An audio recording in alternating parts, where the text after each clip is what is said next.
Boa noite, queridos. Meus queridos, hoje tenho o privilégio de trazer ou de compartilhar a palavra, né? E como o Marco falou aqui, o pastor está viajando, ele está falando para os jovens ali num congresso, o Otávio foi com ele, e que Deus dê a eles ali um bom tempo, né? Firmados ali na palavra de Deus. E o que nós vamos fazer agora é conhecer um pouco daquilo que Deus quer falar conosco nessa noite. Então, meus queridos, o título dessa mensagem é Viver pela Fé. Viver pela fé. Eu estava refletindo sobre isso nessa semana, e quando a gente fala viver pela fé, dois personagens vêm à nossa mente. O primeiro personagem histórico assim que vem à minha mente é Martinho Lutero. Porque a história diz que um versículo que impactou a vida dele, que foi uma virada de chave na vida dele, foi Romanos 1,17, que diz: "E o justo viverá pela fé". Esse é um versículo muito forte, de fato muito impactante, porque ele nos faz pensar muito: quem é esse justo? Se a Bíblia traz para nós que Deus procurou na terra um justo e não achou um sequer, e se o único justo de fato morreu por nós, quem é esse justo? E mais, qual é ou o que é essa fé da qual se pode viver? E outra coisa que me faz pensar, além do impacto que esse versículo teve um dia na história sobre a vida de Martinho Lutero e fez com que ele pensasse na graça de Deus, na oferta de Deus através de Jesus Cristo e na resposta que nós damos a essa graça através da fé. Existe um outro momento, um outro versículo na palavra de Deus que também repete que o justo viverá pela fé, que está em Hebreus. E esse versículo, em particular, ele me impacta. E esse versículo em Hebreus, os irmãos não precisam abrir agora, porque a gente vai ver um outro texto sobre isso. É um versículo que diz assim: "O meu justo viverá pela fé, e se ele retroceder, minha alma não tem mais prazer nele." E nós somos aqueles que permanecem para a salvação e não aqueles que retrocedem para a perdição. Então, quando essa palavra é dita assim, o meu justo, obviamente que se fala assim, a gente pensa em Deus dizendo, né? O meu justo viverá pela fé, e se ele retroceder, minha alma não tem prazer nele. Eu temo. Quando eu ouço essa palavra, quando eu leio esse versículo, eu falo, porque em se tratando de fé, a gente fica pensando na nossa limitação, a gente fica pensando naquele cara, naquele pai que procurou Jesus com um filho endemoniado, e Jesus falou com ele assim: "Tudo é possível àquele que crê." E aí, esse cara, ele fala com Jesus assim de uma forma muito humana e muito honesta. Ele fala: "Senhor, eu creio, mas vem em socorro da minha falta de fé. Eu me sinto como esse homem." Então, quando eu leio esse versículo, o meu justo viverá pela fé, e se ele retroceder, minha alma não tem prazer nele, eu falo: meu Deus, quem é capaz de ter uma fé inabalável? Quem é capaz, meu Deus? De onde que vem essa fé? De que fé o Senhor está falando? Então, esse versículo, especificamente, ele tem um impacto muito grande sobre a minha vida. Mas vocês sabiam que esse versículo, essa palavra, o justo viverá pela fé, ela acontece a primeira vez no Antigo Testamento com o profeta Abacuque. O profeta Abacuque diz isso, ou Deus diz através desse profeta, e essa palavra, essa frase, ela ressoa no Novo Testamento 3 vezes. Ela ressoa no Novo Testamento 2 vezes ali na boca de do apóstolo Paulo, né? Ele revisita esse versículo e traz esse versículo das escrituras ali do Antigo Testamento. E ela vem também pelo escritor de Hebreus, né? Que se não se pode bater um martelo, que seja Paulo ou não, mas enfim. E aí, essa parte de Hebreus, o justo viverá pela fé. É uma frase muito forte, é uma frase muito impactante. E realmente ela me faz pensar, quem é esse justo? Porque quando fala o justo viverá pela fé, a gente pode correr o risco de pensar nessa pessoa que tem tanto mérito a ponto de ser chamada justa. E essa pessoa justa, ela exatamente é justa porque ela vive pela fé e porque ela tem uma fé inabalável. Eu falo, Deus, como eu posso ser essa pessoa justa? Quem sou eu para ser chamado justo? E quem sou eu para ter essa fé inabalável? Então isso me faz refletir muitas vezes na minha vida, e eu acredito que foi esse o grande impacto que teve sobre a vida de Lutero um dia, e isso fez com que ele mudasse toda a sua visão teológica e de compreensão de Deus. E aí a Bíblia traz uma outra coisa que me intriga demais quando a Bíblia, a palavra de Deus, ela traz certos títulos para as pessoas, quando fala que Abraão é o pai da fé.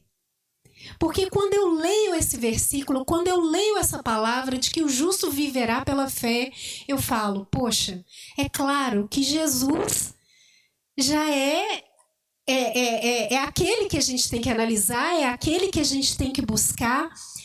Mas eu fico pensando, por que a Bíblia chama Abraão, considera Abraão como o herói da fé, ou como um pai da fé? E aí eu fui pesquisar um pouco mais sobre a vida de Abraão, para ver o que eu podia aprender com esse homem. Porque quando a gente fala do Senhor Jesus, a gente sabe que Jesus foi totalmente homem e totalmente Deus. Mas quando a gente fala de Abraão, nós estamos falando de uma pessoa, de um ser humano, como eu e como você.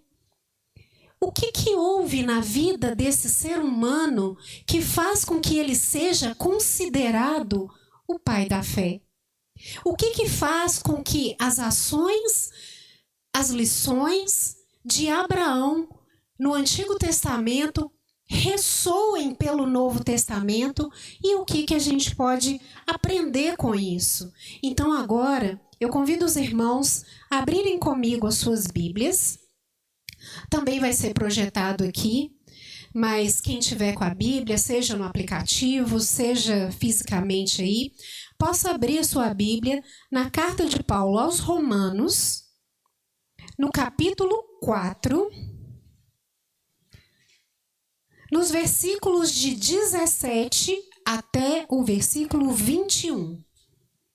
Romanos, capítulo 4, versículos 17 até o versículo 21. Vamos ver como que Paulo ele enxergou as lições que Abraão, considerado o pai da fé, teria para nós. Vamos ler lá. Romanos 4:17. Como está escrito, eu o constituí pai de muitas nações. Ele é o nosso pai aos olhos de Deus, em quem creu, o Deus que dá vida aos mortos e chama à existência coisas que não existem, como se existissem. Abraão, contra toda esperança, em esperança creu, tornando-se assim pai de muitas nações, como foi dito a seu respeito, assim será a sua descendência. Sem se enfraquecer na fé, reconheceu que o seu corpo já estava sem vitalidade, pois já contava cerca de 100 anos de idade, e que também o ventre de Sara já estava sem vigor. Mesmo assim, não duvidou, nem foi incrédulo em relação à promessa de Deus, mas foi fortalecido em sua fé e deu glória a Deus, estando plenamente convencido de que ele era poderoso para cumprir o que havia prometido. Até aí. Então eu fico pensando, eu fiquei assim, deixa eu ver aqui na vida de Abraão, o que a gente pode aprender. Primeiro, deixa eu só resgatar um pouco da história desse homem. Deus, ao longo da Bíblia, nós vemos várias parcerias e alianças de Deus com os homens. E a gente vê uma primeira parceria, eu vou chamar assim, que é estabelecida na criação com Adão. Deus faz ali uma parceria de eu criei, você gere e você me obedece. E nós dois estabelecemos aqui um relacionamento. Um relacionamento profundo. Por quê? Porque a gente até costuma brincar aqui na escola bíblica dominical que se Deus quisesse uma obediência cega, ele teria criado robôs, programado esses robôs e pronto. A ordem teria sido cumprida, a programação teria sido obedecida e talvez problema algum haveria acontecido. Não sei. Mas Deus cria um ser humano dotado de livre escolha. Ele é tão dotado de livre escolha que Deus deu uma ordem, porém, Deus podia ter cercado aquela árvore. Deus poderia ter colocado um campo magnético naquela árvore. Deus poderia ter colocado um arame farpado em torno daquela árvore. Deus poderia ter colocado, não sei, tudo que pudesse evitar, mas não. Ela estava ao alcance da mão. Ela estava ao alcance dos olhos. Não é assim que a gente lê no texto bíblico? E Eva viu que o fruto era desejável aos olhos, né? E ela tomou daquele fruto, o comeu e o deu ao seu marido. Então a gente vê que Deus criou ali aquela parceria e essa parceria ela foi rompida. Essa parceria ela foi quebrada. Essa parceria não foi aceita. Não é verdade? Não existe um ditado que diz: quando um não quer, dois não brigam. Esse ditado, quem me conhece sabe que eu amo ditados e provérbios porque eles são uma sabedoria condensada. Eles são uma sabedoria condensada numa frase. Então, quando fala isso, ou seja, só há parceria quando a parceria envolve outra pessoa, além de você. Se esta pessoa não aceita essa parceria, não há parceria. Não tem jeito. Então, não houve, essa parceria foi rompida. E o rompimento dessa parceria se estendeu a toda a humanidade. A palavra de Deus é muito clara com relação a isso. Todos pecaram. Não foi Adão pecou, escolha, passou a todos nós, essa é a nossa natureza. Não aceitarmos essa parceria, nos rebelarmos contra essa parceria com Deus. Ok. Depois, Deus estabelece uma outra parceria. Com quem? Noé. Deus estabelece ali e fala com Noé: olha, a coisa está indo de um jeito aqui, que eu vou fazer uma parceria aqui com você e sua família. E o restante das pessoas, já que elas decidiram não fazer parte, né, para a gente não usar a expressão Deus fez ou Deus condenou, as pessoas caminharam com seus próprios pés para isso, elas escolheram fazer parte dessa parceria.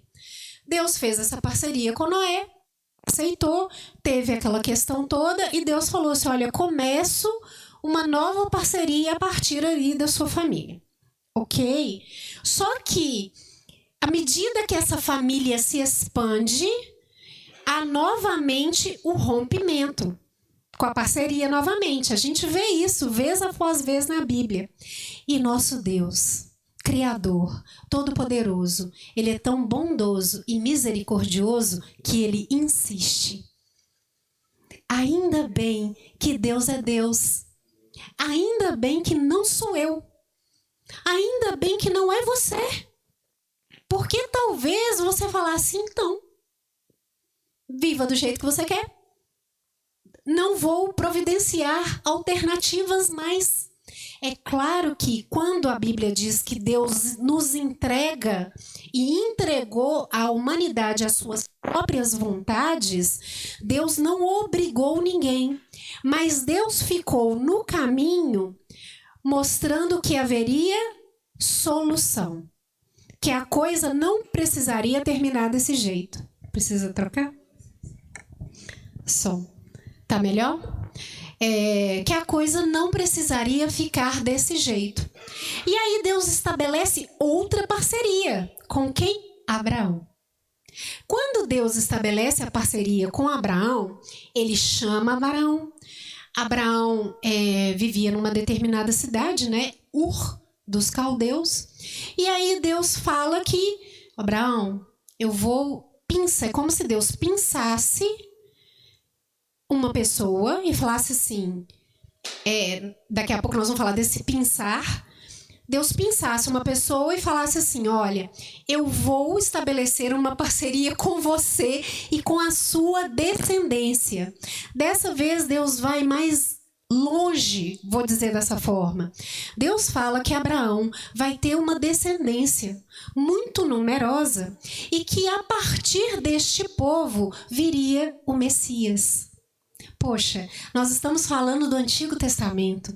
Deus prometeu para Abraão uma coisa muito, mas muito a longo prazo. E nós não temos paciência com longo prazo. Não é verdade? Então, ele prometeu essa coisa. E Abraão foi. Abraão era um homem de posses.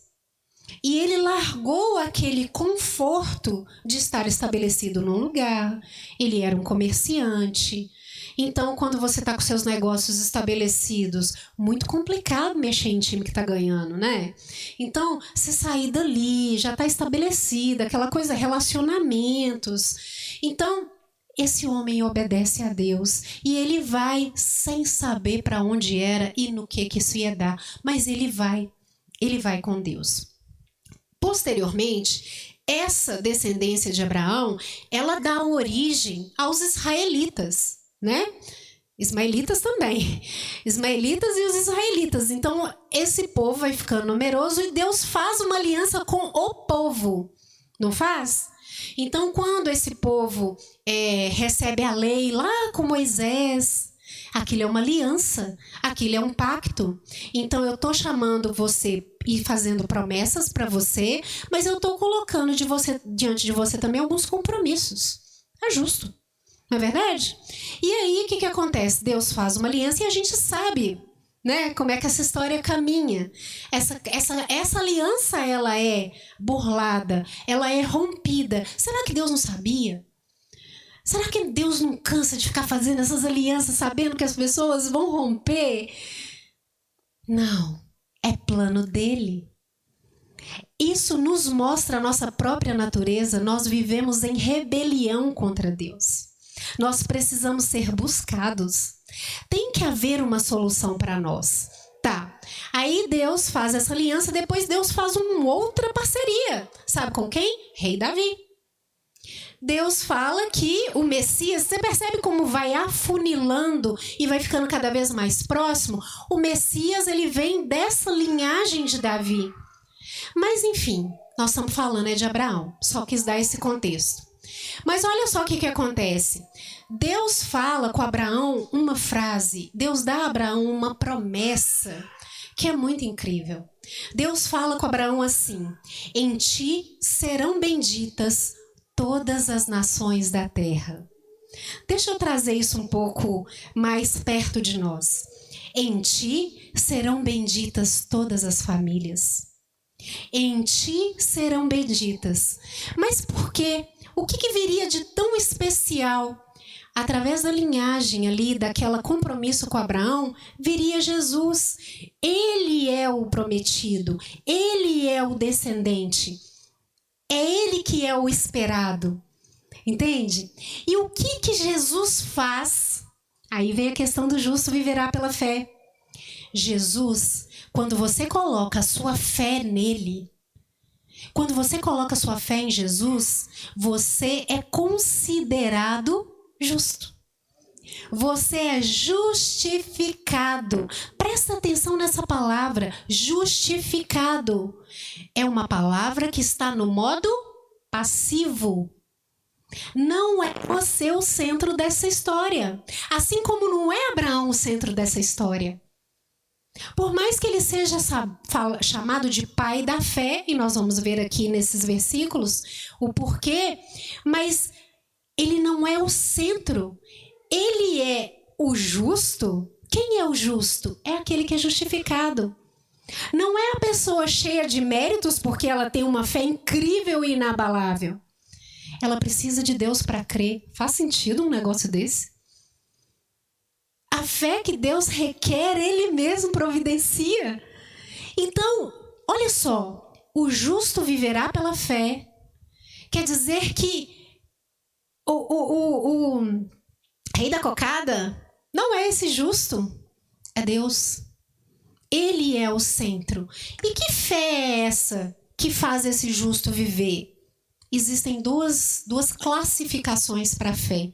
Existe a fé salvadora e existe a fé comum. Nós estamos acostumados a falar da fé comum.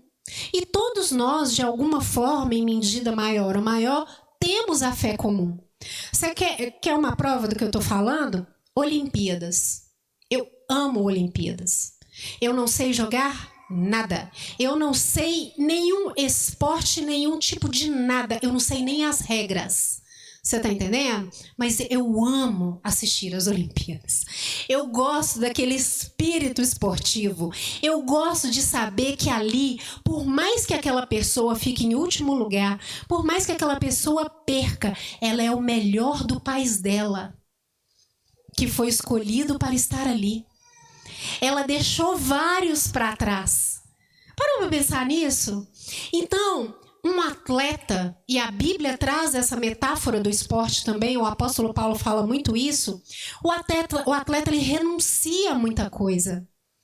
O atleta se esforça pra caramba. O atleta tem fé. Fé comum. Essa fé da perseverança.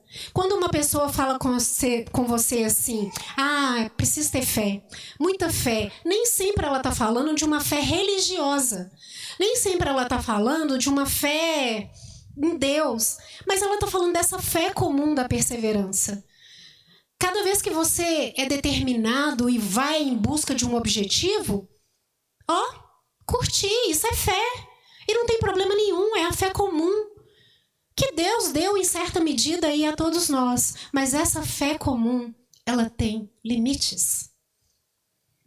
Até mesmo no esportista mais dedicado.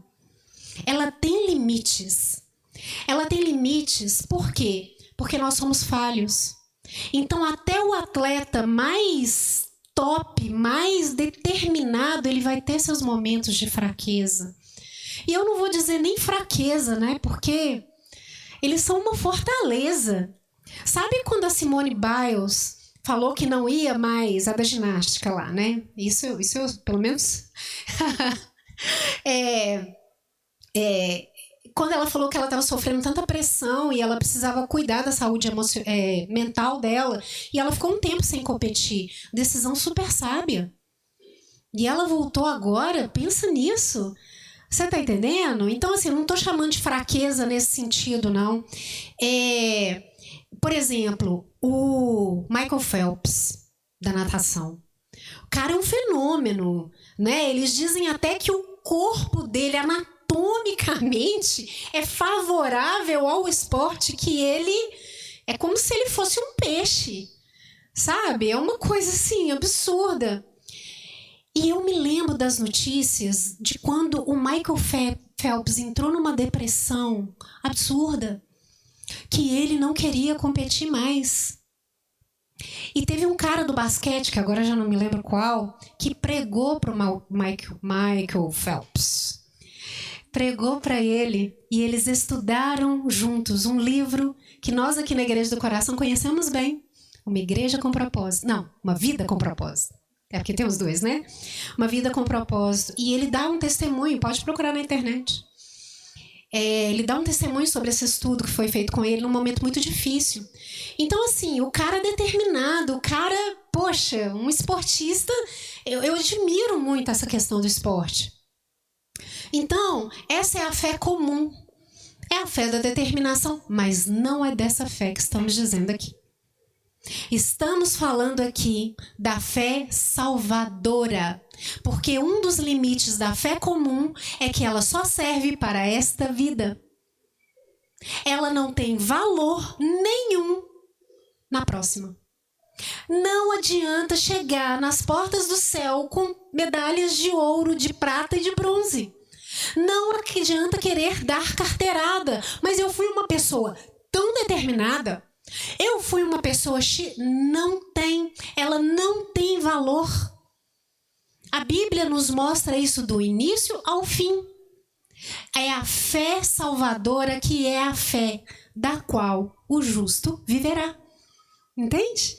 Entende agora quem é o justo e quem é a fé? E qual é essa fé? Então vamos ver agora no texto que a gente leu, alguns elementos, e eu trago aqui para os irmãos 3 pontos a respeito dessa fé salvadora.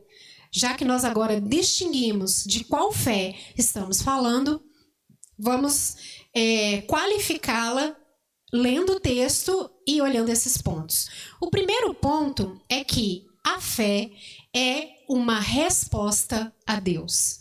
Este é o primeiro ponto. A fé é uma resposta a Deus. Quer ver como é que Abraão fez isso? No texto que a gente leu? Versículo 17 diz assim: como está escrito, eu o constituí pai de muitas nações. Ele é o nosso pai aos olhos de Deus, em quem creu, o Deus que dá a vida aos mortos e chama à existência coisas que não existem como se existissem. Primeira coisa, vamos falar de Abraão, depois a gente fala da gente. Abraão ouviu e obedeceu. Ele ouviu e escolheu crer. A fé está ligada a uma ação. A fé é uma resposta. Deus fala, Abraão, sai. Ele nem fala vem, né? Ele fala, sai da tua terra, da tua parentela para uma terra que eu ainda te mostrarei. Abraão, sai. Isso significa fé. Ele creu. Ele respondeu, sim, eu saio. Então a fé, ela é uma resposta a Deus. Abraão, ele tinha um chamado e uma promessa. E a partir desse chamado e dessa promessa, ele escolheu obedecer, ou seja, ele colocou a sua fé em Deus. Vamos, vem Abraão, vamos. Então ele agiu, foi isso que ele fez. E aí eu ainda fico com a pulga atrás da orelha, porque quando fala que Abraão é o pai da fé, eu lembro de Gênesis 17, que quando Deus... Abraão já tinha ido, né? Então ele já foi ali e tal. Mas tem um momento que Deus reforça a promessa e que Deus fala que ele vai ser uma grande nação e que essa nação, essa descendência, não viria de Ismael. Poxa, sabe? Enquanto ele não viu alguma coisa, não é que viu Ismael ali, talvez a promessa fez mais sentido. Bom, Ismael já está aqui, mas na hora que Deus fala, não. Vai ser Ismael, não? Vai ser um filho que você gerar. Aí Abraão, o que fala em Gênesis 17? Abraão prostrou-se com o rosto em terra e riu. Como pode um homem com 100 anos de idade, uma mulher que já está no pós-menopausa, né, de hoje? Mas é interessante, aí eu fico assim, ele riu. Como assim? Então, em algum momento, esse homem deu nele um cãibra e ele falou, como pode? Mas isso não foi considerado como incredulidade. Porque uma pessoa incrédula, ela simplesmente fala assim, Deus, fala sério. E sai. Ele se prostrou diante de Deus. Ele se prostrou maravilhado. Como que ele diz? Olha como é que a frase vai mudar. Como pode um cara com 100 anos e uma mulher assim, maravilhado e não descrente? Mas mesmo que fosse descrente um pouquinho, é interessante como que Deus usa pessoas falhas como nós. Sabe por quê? Davi é considerado um homem segundo o coração de Deus. Como assim? Como assim dar esse título para Davi?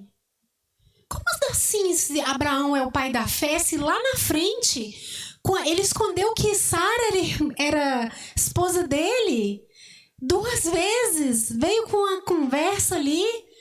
Eu falo, Deus, então não estou entendendo os seus padrões. O centro não é Abraão, é Deus. Entendeu? E aí, o que acontece? Abraão, Paulo reconhece aqui essa obediência. Mesmo que com o coração, imagina o que aconteceu quando, por exemplo, Deus pediu Isaac. Mais na frente, né? Não tem um dia de sossego. Primeiro sai. Tá? Tem um pessoal de uma igreja que fez uma peça de teatro incrível que chama Sara Faça as Malas. É muito engraçado. Ele é uma comédia sobre essa saída de Abraão, mas muito séria. Se tiverem oportunidade, vocês acham a página dele lá no Instagram. A gente já assistiu aqui, eles vieram em Belo Horizonte. Mas fecha parênteses. Então, não é Ismael, vai ser Sara, então vamos. Aí vem Sara e tal. Aí depois me dá Isaac. Deus, né? Poxa, mas ele foi. Eu não imagino que Abraão foi simplesmente, ok, Deus, Isaac, bora. E o coração desse homem não tremeu. E por dentro esse homem não estava. É isso, oh Deus. Mas é Deus que sonda os corações. E aqui Paulo destaca uma coisa muito interessante na fé de Abraão. Abraão creu no Deus que era capaz de reviver os mortos.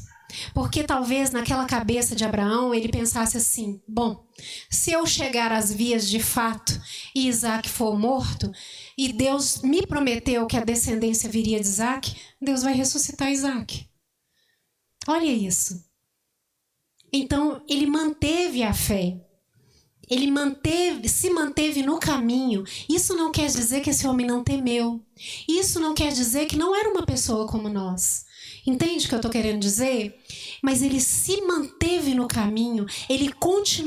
Abraão continuou andando. Ele continuou respondendo sim a Deus. Então, a fé, meus irmãos, agora trazendo isso aqui para nós... A fé é uma resposta. Resposta a quê? Qual pergunta Deus está te fazendo? Que pergunta Deus está te fazendo? Qual pergunta para que você precise responder? A pergunta que Deus está te fazendo está na cruz. Aliás, nem nela está mais. A pergunta é, você crê? Você aceita o sacrifício de Jesus no seu lugar para que você seja considerado justo diante de Deus? E agora, por que ser considerado justo diante de Deus? Porque o pecado é uma rebelião. O pecado, ele é uma ofensa. E o ofendido é Deus. E o próprio ofendido te dá capacidade de voltar para ele. O próprio ofendido cria um caminho e fala assim, se você passar nesse caminho aqui, que é o meu filho, se você passar em cima dele aqui, em cima do sangue dele, você chega até mim de novo. A parceria é restabelecida. Entende? Então, é essa pergunta que Deus te faz hoje. Você crê? Você crê em Jesus? Você crê que ele morreu? Porque falar que crê em Jesus também é fácil. Você crê que ele morreu no seu lugar, pelos seus pecados, que ele foi o inocente, que foi condenado e morreu a morte que você deveria morrer, para que você possa viver a vida que ele viveu? Você crê nisso? Você aceita esse sacrifício na sua vida? Você aceita Jesus como Senhor e Salvador da sua vida? Essa é a pergunta. E a fé, quando você diz, creio, quero, eu vou, Senhor, e dá um passo, você está respondendo. Então a fé, assim como Abraão respondeu e andou, ela é uma resposta nossa para Deus. Ela é uma resposta, ela não é a fé comum, porque a fé comum ela é autocentrada. Ela é centrada em nós e na nossa força e na nossa capacidade. A fé da salvadora, ela precisa de Deus. Deus já está na história. Sabe um versículo que fala assim, nós amamos porque Ele nos amou primeiro? Então Ele está no jogo primeiro. Ele fez a oferta primeiro. Ele te mostrou o caminho primeiro. E Ele te pede essa resposta. A graça é a oferta, a fé é a resposta. Então é isso. E é isso que intrigou Lutero. Na hora que ele viu o justo viverá pela fé, ele falou assim, eu sou um justo? Não, eu sou justificado. Justificado, modo passivo. É isso.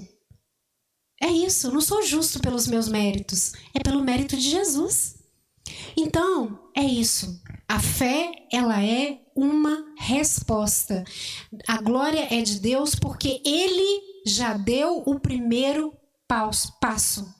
E a fé de uma pessoa em Cristo, você pode achar que não.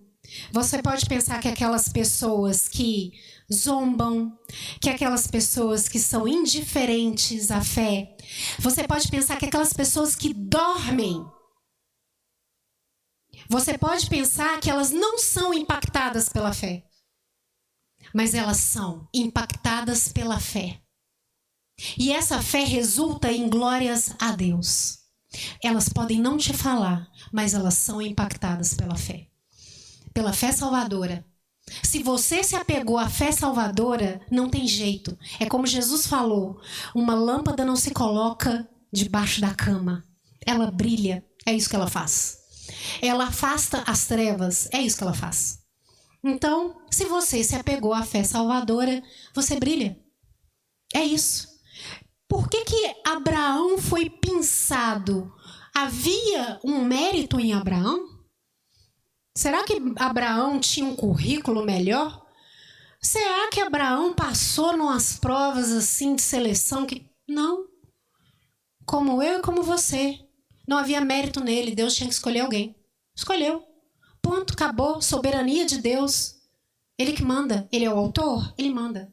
Então ele escolheu assim. E aí, esse homem que foi escolhido, ele obedeceu. Ele colocou a fé salvadora ali, né? Ele exerceu a fé salvadora, uma fé que precisa de Deus. E aí ele brilha. Ele brilha tanto que ele ecoa no Novo Testamento. Paulo não fala dele à toa. Não é verdade? Ele não é considerado o pai da fé à toa. Ele brilha, mas não é por causa dele. O brilho vem de Deus. E aí, essa é a primeira coisa. A segunda coisa que nós aprendemos com esse texto é que a fé desafia os nossos sentidos. Essa é a segunda coisa. Poxa vida!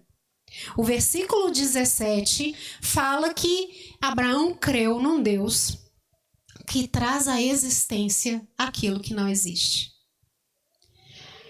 E quando a gente lê a definição de fé que existe na Bíblia, essa definição desafia todo e qualquer sentido.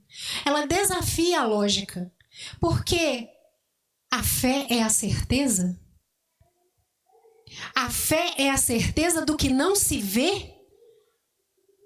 Isso desafia. Isso é um paradoxo. Você fala assim, gente, ok, a fé, se eu comparar com a fé comum, se a fé é uma perseverança, o atleta, ele ainda não está vendo a história toda, não é verdade? Mas ele vai em fé. Vamos treinar, vamos fazer, vamos renunciar isso aqui, vamos renunciar a um prazer de curto prazo para colher uma coisa de longo prazo, vamos fazer... mas ele não está vendo. Então, ok, no mundo faz sentido entender. Tem gente que até fala assim, que a fé é um salto no escuro. Então, ok, a fé comum também tem esse caráter, né? Um pouco assim, paradoxal, né? Mas certeza do que não se vê, poxa vida, é um negócio muito longo prazo, é um negócio muito... E o próprio Paulo fala isso, nós andamos por fé e não por vista, porque o fato, ele nos dá conforto. O fato, ele também nos dá informação.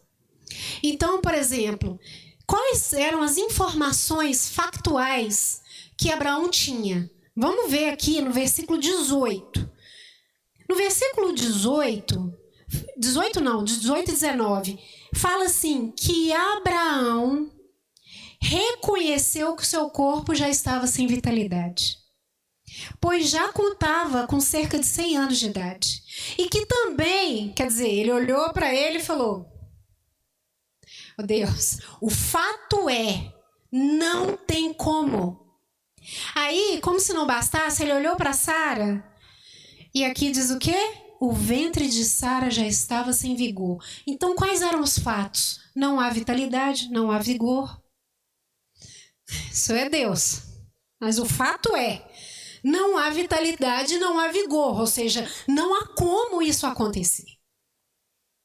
Por que esse texto me chamou tanta atenção essa semana? Agora eu chego numa situação. Eu vivi uma determinada situação essa semana que me cansou tanto. Sabe aquelas situações difíceis da sua vida, e todo mundo tem isso, e que você não vê solução? Você vê que aquilo não vai mudar. Não vai. E aí, eu me deparei com aquela situação pela bilionésima vez, e aquela situação para mim, ela é um grande não. O fato é que ela é um grande não, ela é uma parede. Humanamente, quer saber? Não vai mudar. Ela não vai se resolver. Eu que lute. Você tá entendendo? E naquele momento, na hora que aconteceu, quem é da minha família vai lembrar do dia, eu olhei para cima e falei assim, oh Deus,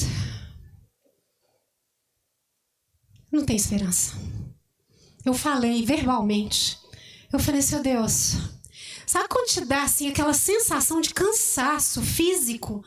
E você fala assim, acabou, isso aí não tem esperança, isso aí não resolve. Sem brincadeira, meu irmão. O versículo que me veio na mente foi, mas Abraão creu contra toda a esperança. Foi o versículo que me veio na mente, eu calei minha boca. Falei, tá bom. Mas pelo menos Abraão tinha uma promessa. Não tem nada prometido para mim aqui nessa situação, você tá entendendo? Se ela ficar assim, ficou. Mas você tem a salvação no fim das contas. Ok. Ótimo, já me basta, chega, então não tenho o que falar. Você tá entendendo? Essa música que nós cantamos aqui. Se Deus fizer, Ele é Deus. Se não fizer, Ele é Deus. Se a porta abrir, Ele é Deus. Se fechar, continua sendo Deus. Então, na hora que eu vi aquela situação, eu me consolei na palavra. E nessa palavra, olha que forte esse versículo. Abraão creu contra toda a esperança. Como que uma pessoa crê contra a esperança? A esperança é a última que morde também. A esperança é verde. Gente, como crer contra toda a esperança? Se você me falar para crer contra a esperança é a única coisa que eu posso me apegar. Como crer contra ela? Mas é o que a Bíblia diz aqui. Ele creu contra os fatos. Então, vamos trazer isso para nós. Continue crendo contra os fatos. Mesmo que coisas não se realizem, você tem a salvação no fim das contas. Que isso seja suficiente para você e para mim nessa terra. Porque senão a gente vai se cansar demais. Meus irmãos, olha só. Eu tive um dos meus pastores, assim, que foram meus discipuladores na vida. Uma vez eu estava reclamando determinada coisa com ele, ele falou assim, ok, esta é a sua declaração de fato. A declaração de fato é, o problema é esse, ninguém vai negar, ele existe, é real, está aí. Agora vamos fazer uma declaração de fé. A declaração de fé é, apesar disso aqui, eu vou prosseguir. Mesmo que isso aqui não resolva, eu vou continuar. Mesmo que isso aqui aconteça, o pior dos seus cenários, Deus é Deus. Então é isso. Eu acho que Abraão, ele desfazia o jogo da cabeça fazendo declarações de fé e não de fato, porque o fato não era bom. Você está entendendo? Então qual é a fé que nos sustenta? A fé salvadora. E a fé salvadora é a fé de que tudo vai dar certo? Não! É a fé de que Deus é Deus. E ponto. Porque se você achar que a fé salvadora é a fé de que tudo vai dar certo, eu lamento te informar que você vai se frustrar demais aí para frente.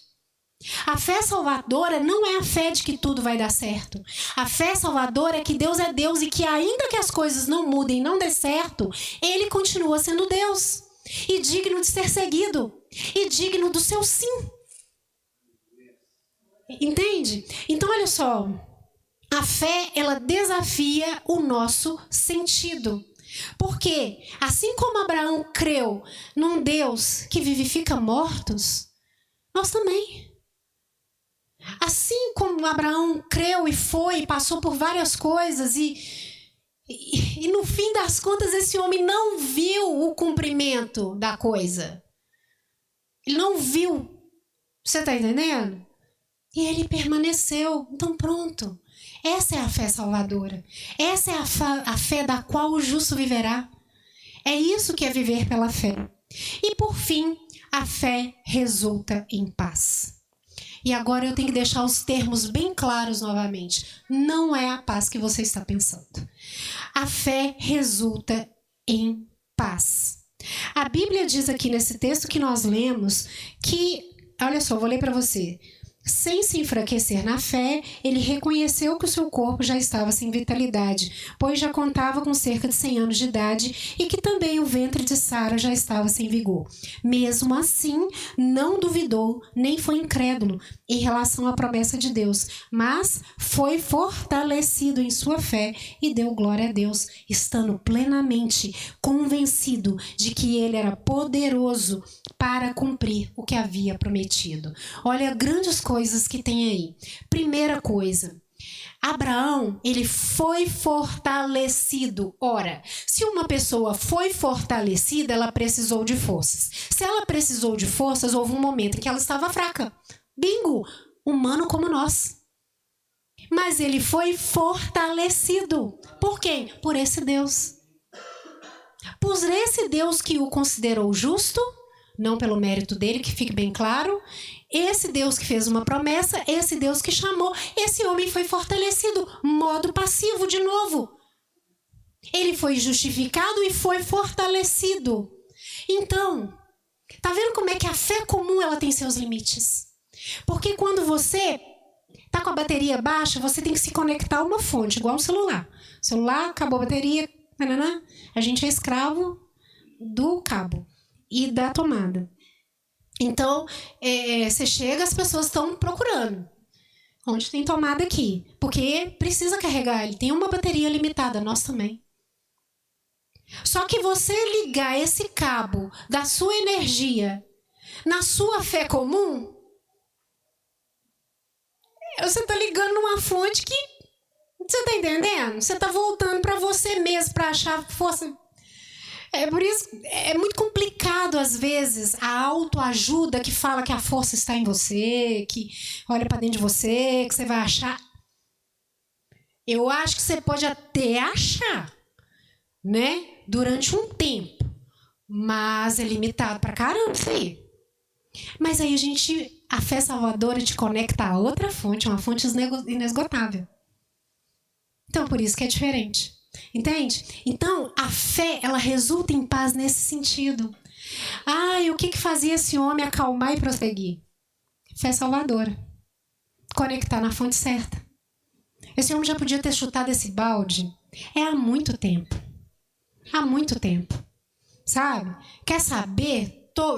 Arruma a tenda, desmancha a tenda, lida com o rei, leva minha esposa, descobre que é irmã, fala do filho, vem esse menino Ismael, agora minha mulher briga com a outra, põe pra fora, esse menino não é esse, agora é esse, briga com meu menino, agora é esse que é meu menino aqui, Deus pede que entrega, como é que faz, e depois cresce. Você está entendendo? Já podia ter chutado isso lá. Mas ele se conectava à fé salvadora. Se ele dependesse da fé comum dele, talvez esse homem não tinha resistido. Como nenhum de nós. E aí ele se conecta à fé salvadora, ela resulta em paz. Paz para prosseguir. Aquela paz que Jesus fala que é dele. E que só ele pode dar. E que é diferente da paz que a gente conhece. É uma paz que não depende dos fatos. É uma paz que depende da fé. Não é verdade? Fé para prosseguir. Então, meus irmãos, ele foi fortalecido e aqui no versículo diz que ele não só foi fortalecido, como ele deu glória a Deus. A glória a quem deve ser dada. Não é assim, olha como eu sou forte, resiliente, mente forte, saudável mentalmente, terapia em dia, olha como é que consigo prosseguir. Não. Ele deu glória a Deus porque Deus vinha, fortalecia esse homem e ele continuava. Do jeito que ele faz comigo e com você. Ele pode fortalecer a gente no meio do caminho, como de fato tem feito. Então, a fé resulta em paz. Abraão acalma e prossegue. E eu amo o versículo 21, que diz que Abraão estava plenamente convicto de que Deus era poderoso para fazer o que prometeu. Ou seja, plenamente convicto de que quem prometeu vai cumprir. A ponto de, se eu entregar meu filho, esse meu filho vai reviver, porque a descendência vai vir dele. Você está entendendo? Então, plenamente convicto. Que pessoa é essa plenamente convicta? Porque se conecta na fé salvadora. Porque eu vou falar que se eu me conecto só na minha fé comum, eu não fico plena, né? Muito menos convicta. Porque eu vou vacilar e falar, será? Vai vir uns momentos assim de será. Então a fé salvadora é que permite que você veja que Deus, ele é digno de toda a confiança e o que ele falou vai se cumprir. Ponto final. Ok, meus irmãos? E a primeira tipo de paz que a fé salvadora proporciona é a paz com Deus. Porque Paulo vai falar isso aqui em Romanos também. Quando você coloca a sua fé em Cristo, o primeiro relacionamento a ser restabelecido é o com você mesmo?